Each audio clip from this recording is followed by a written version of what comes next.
Okay, this is mitosis and the cell cycle. Remember that there's four main reasons for cell division: creating new organisms, reproduction, growth and development, repair and renewal.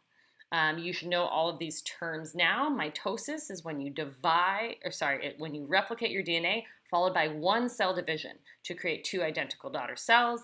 Meiosis, you replicate your DNA and you divide once, not only once, but twice. That gives you four gametes, each with half the amount of DNA as the original cell. Chromosomes are made of DNA and proteins, in particular DNA wrapped around histone proteins.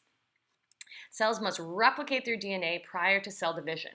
Only during replication do you create sister chromatids that are both attached to one another by proteins at the centromere. Remember, the centromere is at kind of the center of the cell here, and that is what's going to hold these two sister chromatids together. Mitosis is really talking about nuclear division, whereas cytokinesis is division of the cytoplasm. In the cell cycle, we have both interphase and mitosis. Interphase consists of three phases, kind of a growth phase, the S phase, where you get DNA synthesis or DNA replication by DNA polymerase, and then followed by a second gap phase. Mitosis has Prophase, Prometaphase, Metaphase, Anaphase, Telophase, and Cytokinesis. Each of us have different ways of remembering that.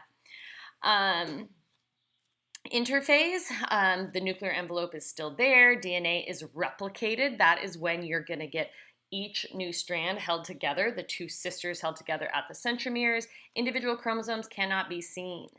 In prophase, the chromosomes start to condense. The mitotic spindle starts to form. Remember, the mitotic spindle is made of microtubules grown from the centrosomes. Again, at the heart of the centrosome, you have centrioles. Those are all microtubule-based things, and the microtubule is part of the cytoskeleton.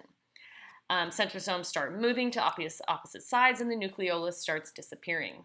In prometaphase, this is when the microtubules kind of go fishing for their chromosomes, trying to catch them right here near the centrosome. Spindles, the spindle microtubules, actually attach to a kinetochore, and the kinetochore are proteins that are associated with that centromere DNA. In metaphase, we have the chromosomes lined up on the metaphase plate. That's going to ensure that they separate correctly. In anaphase, the duplicated chromosomes, aka the sister chromatids, are pulled apart from each other, going to separate sides to ensure that each new pole is going to have identical and complete genome. In telophase, the spindle breaks down, nuclear envelope reforms, chromosomes become less tightly condensed, nucleolus reforms. Then we have cytokinesis. This is where we get cell division of the cytoplasm. Remember, this is different in animal and plants. In animals, we have what's called a contractile ring, or that creates a cleavage furrow. That is caused by actin or microfilaments, another part of the cytoskeleton. In plant cells, we have what is called a cell plate or a phragmoplast, and that is actually formed by vesicles coming from the Golgi.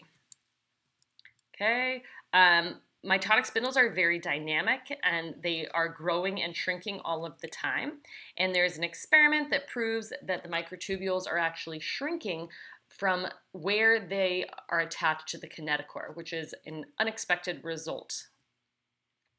So the cell cycle, remember that there are both external and internal cues. The external cues are anchorage dependence and density dependent inhibition, right? So if cells fail to adhere, then you can get metastasis. If cells start kind of dividing on top of each other in a very uncontrolled manner, that's when you get tumors. We also have internal cues, which we'll talk about in a second. Cancer cells are breaking all of the rules. Normal cells, if you have DNA damage, you either repair it or that cell goes through cell suicide or cell programmed programmed cell death, which is called apoptosis. In cancer cells, instead of repairing, they just keep on dividing. So in cell cycle control, we have 3 DNA checkpoints or cell cycle checkpoints, and then we have some regulatory proteins. For the checkpoints, there's 3 checkpoints. In G1, is your DNA intact? Is it ready for replication? If not, stop and repair. In G2, this is at the G2 to M transition. Have you completed DNA replication okay? Are you ready to divide? If not, stop. And then finally, at the metaphase to anaphase transition called the M checkpoint. This is when all the things are lined up on the metaphase plate. If they're not lined up properly, stop. So in any of these checkpoints, you either stop, wait, and repair, exit the cell cycle, or that cell goes through apoptosis. The cell cycle is also driven by many regulatory proteins. And the first experiment was done in frogs, where they took these cells, they took a cell that was going through mitosis, and they injected some cytoplasm into a cell that was not going through mitosis. That induced a mitotic spindle. It turns out that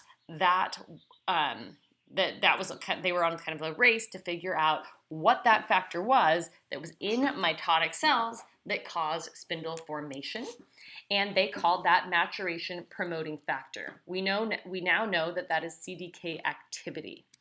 So there are 2 main kinds of proteins. We are dealing with cyclins, which cycle throughout the cell cycle. Their levels cycle. They increase during interphase, they peak at mitosis, and then they drop again.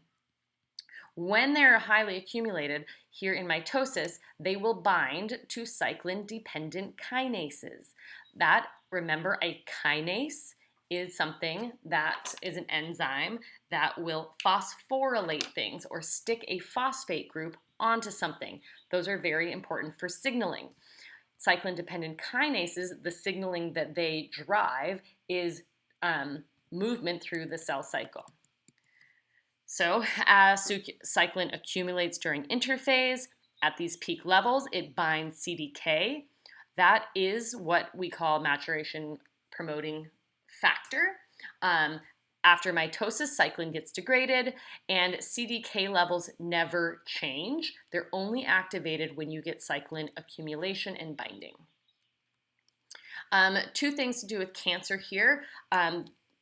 This is in chapter 18. We didn't talk about it a lot, but it's really important. The first are oncogenes. These are overactive positive cell cycle regulators, meaning if you have the presence of a mutation here, that will cause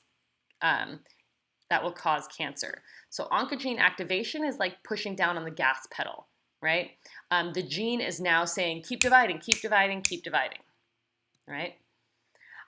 Tumor suppressor genes are inactive negative cell cycle regulators. They usually act as the brakes. If mutated, they keep dividing. An example of an oncogene is the small G protein. Remember, G protein cycle from GDP to GTP or on. And these guys, normally RAS is downstream of a growth factor. These growth factors then cause signal to RAS. RAS then signals for cell division and proliferation. In a mutant oncogenic RAS, it is always on. It is always bound to its GTP activator, meaning it's always telling a cell to divide and proliferate, even in the absence of a growth factor. P53 is another really important tumor suppressor gene, right? P53 normally stops cells at the G1 checkpoint. It is a DNA checkpoint protein. If it can't repair, P53 then induces apoptosis. In a mutant P53, it allows DNA damage to be passed on, right? So normally, P53 can bind to DNA and activate the transcription of many things. If there If it is mutant, it cannot bind DNA, and therefore it does not stop DNA from moving on, and the cell cycle continues. All right, that is mitosis.